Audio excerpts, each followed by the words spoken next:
京科兴终于停产了，可老百姓却被坑苦了。Beijing Sinovac has finally stopped production, but the people have been badly cheated. Now that the pandemic is over and there's no more profit to be made, after ripping off the Chinese people and pocketing a lot of money, they simply declare bankruptcy. Recently, there have been widespread online claims that China's vaccine giant, Sinovac, is on the brink of collapse. In early 2024, the company announced it would completely stop producing its COVID-19 vaccine. Soon after, rumors spread that it was delaying year-end bonuses for its employees. Then, in April last year, one of its key researchers, Chao Xiaobin, died suddenly, and the chairman, Ying Weidong, got tangled up in a bribery scandal. Yet the most eye-catching claims came from countless netizens accusing the Sinovac vaccine of causing various side effects and demanding compensation. This has thrown the company into the center of a fierce public storm. 科兴公司，这是赚了所有中国人的钱。Sinovac made money from all Chinese people and injured them. Is this the beginning of their downfall? But what about the countless cases of lung nodules and other illnesses? When held responsible, they will surely say, "You chose to get vaccinated. I never forced you to take the vaccine." And the strangest part is that while there have been many reports of bribery and corruption among the middlemen, we have no idea what legal punishments those lawbreakers received. The entire profit chain of the vaccine industry has quietly come to an end without any proper investigation. A netizen raised several major questions about Sinovac. The bribery scandal involving Sinovac and government officials spread all over the internet. Why was it censored so quickly online? Was Sinovac simply unprofitable, or did they run away with the money after making a profit? How safe is the Sinovac vaccine? Why was its safety never made public? Many people say that after getting the vaccine, they developed lung nodules or even experienced memory loss. Is there any truth to these claims, or are people exaggerating? There are claims that Japan's SoftBank is the largest shareholder in Sinovac. Is that true or false? If it is true, why has it been kept secret for so long? Why would a Chinese vaccine have a major Japanese shareholder? Who's really behind this? And if it's false, why not disclose the shareholder information? The health of 1.4 billion people has been entrusted to Sinovac, yet they are simply walking away without an explanation. And who allowed Sinovac to vaccinate the Chinese people? Many netizens say that those who got the vaccine not only develop lung nodules, but also suffer from many side effects. How many people are actually enduring these side effects? Has anyone kept track of the numbers? Aside from known issues like lung nodules, eczema, and memory loss, how harmful is the Sinovac vaccine to the human body? And who can provide an accurate and detailed evaluation? Some cities in Shandong set up vaccine compensation programs. Why wasn't this compensation extended nationwide? The netizen said that these are the questions he has gathered from ordinary people, and questions that all 1.4 billion Chinese want answered. He calls for someone to step up and take responsibility for this matter. But everyone knows that such a small voice will either be quickly drowned out by the overwhelming flood of online chatter or censored entirely. Moreover, the authorities have been trying to erase the memory of the absurd decisions made during the pandemic, even making the word pandemic a taboo. Yet the consequences of domestic vaccines like Sinovac continues to show up. Recently, China's influenza outbreak has been raging, with hospitals overflowing and many critically ill patients dying. Some people even say you have to wait in line at the crematorium. Many citizens, including medical staff, believe that what the authorities now call H1N1 is actually a variant of the COVID-19 virus. They say the high number of deaths is actually related to the vaccine side effects. According to a recent foreign media interview, a Shanghai resident named Mr. Wang said that during this outbreak, hospitals are overflowing. In his neighborhood, many people are suffering from fevers and colds. Ambulances are frequently seen taking people away, and he has witnessed many deaths firsthand. During the 10 days his wife was in Zhongshan Hospital, she saw 5 or 6 flu patients die. Mr. Wang believes that his wife, who has ovarian cancer and has received 3 vaccine shots before, developed cancer as a result of the vaccine side effects. Online, people continue to complain that those who receive the COVID-19 vaccine are all suffering from side effects, such as recurring fevers and colds, white lung, heart attacks, strokes, heart failure, psoriasis, hair loss, and widespread lung nodules. After getting vaccinated, I've experienced the side effects all too clearly. I catch a cold every few days, and when I do, my head aches badly, and my neck hurts so much it feels like it can't support my head. My wife has the same problem with her head hurting, and my nephew's heart pain is so severe it pounds uncontrollably. I just have to ask, when these frequent colds end up costing me thousands each time, who's going to be held responsible? This man received 3 doses of the Sinovac vaccine, and afterwards he started having all kinds of symptoms. His family members have suffered from various after effects as well, and he believes the vaccine is to blame, yet has no way to seek justice. Before this, some people online mentioned that 80 to 90% of those vaccinated ended up with lung nodules. Mr. Li from Shanxi told 4Media, "Nowadays, many elderly people are suffering from heart attacks and strokes, and they suspect it's related to the vaccine. The government makes you sign a waiver, forcing it to seem voluntary so you can't complain or seek compensation. Everything was fine until after the shot, then a few days later, you start catching colds more frequently." Now everyone who got the Sinovac vaccine is really worried, not knowing if there are side effects at all. In 2023, a woman from Changsha was diagnosed with myocarditis after her 3rd dose of the Sinovac vaccine. She recalled that for months after getting the vaccine, she repeatedly suffered from chest tightness and palpitations, and eventually a checkup revealed damage to her heart muscle. A doctor privately suggested her symptoms might be linked to the vaccine, but the hospital refused to issue any proof. When she tried to seek legal help, Sinovac stopped responding to her claims. In an interview, she tearfully said, "I trusted my country enough to get vaccinated, and now I ended up like this, without even an explanation." In 2022, a 62-year-old man from Guangdong suddenly died after a second Sinovac shot. His family said he was healthy with no heart problems, yet the day after his vaccination, he began having breathing difficulties and eventually couldn't be saved despite emergency efforts. Although the autopsy didn't clearly state the vaccine was a direct cause, his family firmly believes it was related. They tried to complain to the local health commission, but their case was dismissed due to lack of evidence. After that, similar cases occasionally surfaced online, but were quickly silenced due to their sensitive nature. For example, someone in Nantong, Jiangsu, said that in the past year or two, more than a dozen of his relatives and friends suddenly died after getting vaccinated. His uncle got his shot in the morning, felt unwell in the afternoon, and passed away suddenly that night. His aunt, who insisted on getting her 3rd shot as required, collapsed right after and died of a brain hemorrhage when she was taken to the hospital. In early June 2022, the parents of over 1,000 children in China published an open letter accusing that their kids developed type 1 diabetes after receiving these vaccines produced by companies like Sinovac and Beijing Biotech. These children now require lifelong insulin injections, causing their families tremendous emotional and physical distress. In May 2022, leukemia patients from more than 30 provinces and regions in China released 2 open letters, claiming that they developed leukemia because of Chinese-made COVID-19 vaccines. They were not only suppressed when they tried to appeal, but when seeking help from the media, they were told not to report the issues. Lawyers were also unwilling to take their cases.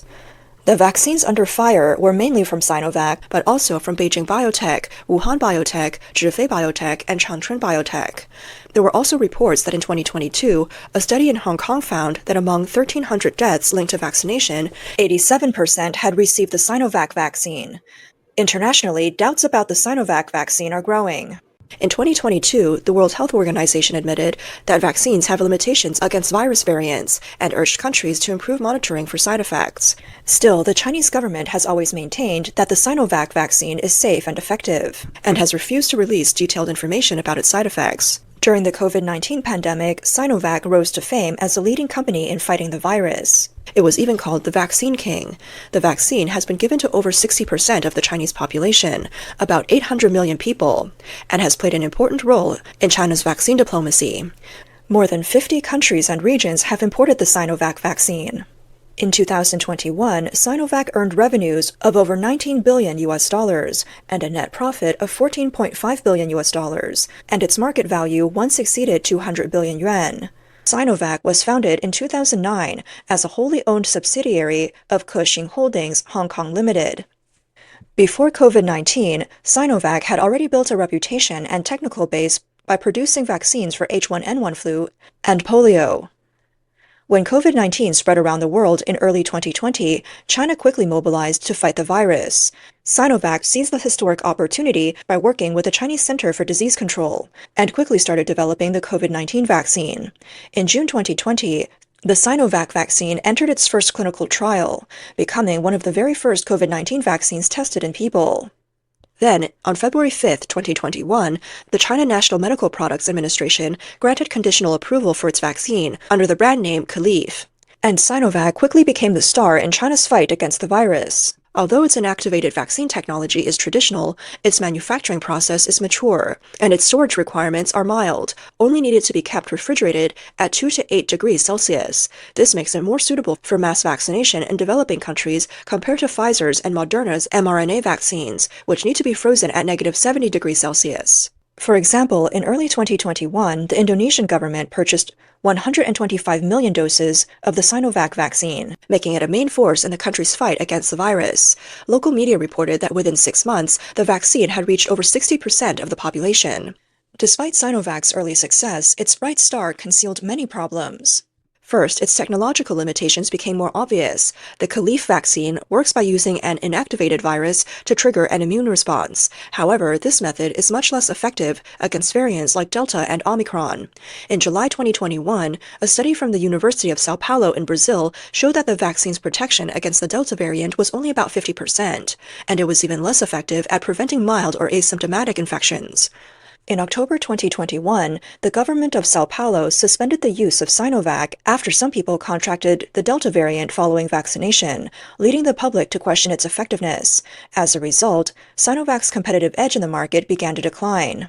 Secondly, Sinovac's business model depended heavily on government orders. At the start of the pandemic, China used centralized procurement and export aid to promote widespread vaccination. But by 2022, as the global pandemic eased and domestic vaccination rates nearly reached saturation, international demand for vaccines quickly fell. Many countries stopped enforcing vaccinations altogether, and Sinovac's orders dropped sharply. In addition, Sinovac did not invest enough in new product research and failed to release an upgraded vaccine to combat variants. Internal management issues also started to show. Long-standing disputes among Sinovac Holdings shareholders became public. Since Sinovac was privatized in 2018, there's been an intense power struggle between Pan Aihua, a co-founder and former chairman of Beijing Sinovac, and Yin Weidong, the former general manager. Pan Aihua's company in Xiamen once held 26.9% of Beijing Sinovac shares, while his old friend Yin Weidong was the actual controller of the company at the time. At the height of this control battle, when the struggle had reached a deadlock, Pan Aihua publicly reported allegations that Yin Weidong had falsified his identity, committed bribery, and embezzled funds. The most dramatic moment came when Pan Aihua personally led a group into Sinovac's offices and factories, cut the power, and forced the factory to shut down, which resulted in a large number of vaccines being scrapped. After that, Pan Aihua and Yin Weidong filed several lawsuits against each other regarding Sinovac. For instance, on November 15th and November 12th, 2021, Pan Aihua's company in Xiamen filed 2 lawsuits asking for Sinovac to be dissolved and demanding that Hong Kong Sinovac, Yin Weidong, Hong Kong Keding, and Sinovac. In the end, the ownership dispute was finally resolved when Pan Aihua was convicted of abuse of power and misappropriating funds. The lawsuits calling for Sinovac's dissolution and demanding compensation were also withdrawn. There have also been repeated reports that Sinovac's chairman, Yin Weidong, was under investigation. Although these claims were never confirmed, they still hurt the company's reputation. There were also reports that Lu Ming, the deputy director of the Beijing Health Commission, was removed for accepting huge bribes from Sinovac. The bribery allegation helped substandard vaccines pass inspection. A major blow to Sinovac came with the death of Cao Xiaobing, the key figure behind the COVID-19 vaccine project. Cao was only 45 years old. Insiders said he had long suffered against intense work pressure and may have died suddenly from a heart condition. His death not only meant the loss of crucial technological and managerial pillars for Sinovac, but some people believe he might be blamed for the many side effects of Sinovac's vaccine. The situation is not without precedent. For example, Yang Xiaoming, once known as the father of Chinese vaccines, fell from grace due to corruption after leading the development of a national vaccine, and he later became a scapegoat. In addition, several vaccine experts died suddenly or went missing. The chief scientist at the Chinese Center for Disease Control passed away at 60, and a virologist from Wuhan University also died suddenly. Other experts in COVID vaccine research, some in their 30s, 40s, and 50s, died one after another. These well-known specialists were not very old when they passed away, and their mysterious deaths have raised many questions. Some suspect that hidden political forces within China's vaccine industry may be behind these tragedies. Doubts about the vaccine's safety grew even stronger when production line was shut down. Earlier in the year, the company officially announced that it would stop producing the COVID-19 vaccine, clearing its inventory and ending all sales. Financial reports show that Sinovac's revenue had dropped to just 1/10 of its previous level, and that the company even recorded a net loss. A small protest broke out outside the Sinovac factory in Beijing. When about 50 laid-off employees gathered at the gate, they held banners demanding overdue year-end bonuses and severance pay. One former employee told the media that he had worked for Sinovac for 5 years and had put in long hours during the pandemic to produce vaccines. However, after production stopped, the company not only failed to pay the promised bonuses, but also delayed basic severance compensation. Employees revealed that the company had delayed year-end bonuses for months and laid off as many as 70% of its workforce, leaving only a few people to keep operations running. This once busy factory is now eerily quiet, and Sinovac's former glory has disappeared. Rumors of bankruptcy soon followed. Reports claimed that Sinovac owed several billion yuan, and suppliers and creditors were coming forward to demand payment. Although local governments tried to rescue the company with financial support, officials later became unresponsive as the pandemic became a sensitive topic. An internal document later leaked, showing that Sinovac planned to stop paying performance bonuses for its COVID-19 project, and might even start deregistering as a business. Another trigger for Sinovac's collapse was public anger over vaccine side effects. As we mentioned before, many cases of these side effects have been reported, and over time, the problems have become more obvious. In China, discussing vaccine side effects has long been a taboo. Since 2023, information about the pandemic has been tightly controlled. Negative comments about the Sinovac vaccine on social media are quickly removed. People even resorted to using vague terms like mask period or special times instead of saying pandemic or vaccine, so as to avoid censorship. This strategy of erasing memories is seen as part of President Xi Jinping's approach to governance. By wiping away the collective memory of the pandemic, the government hopes to boost social stability and protect the country's image.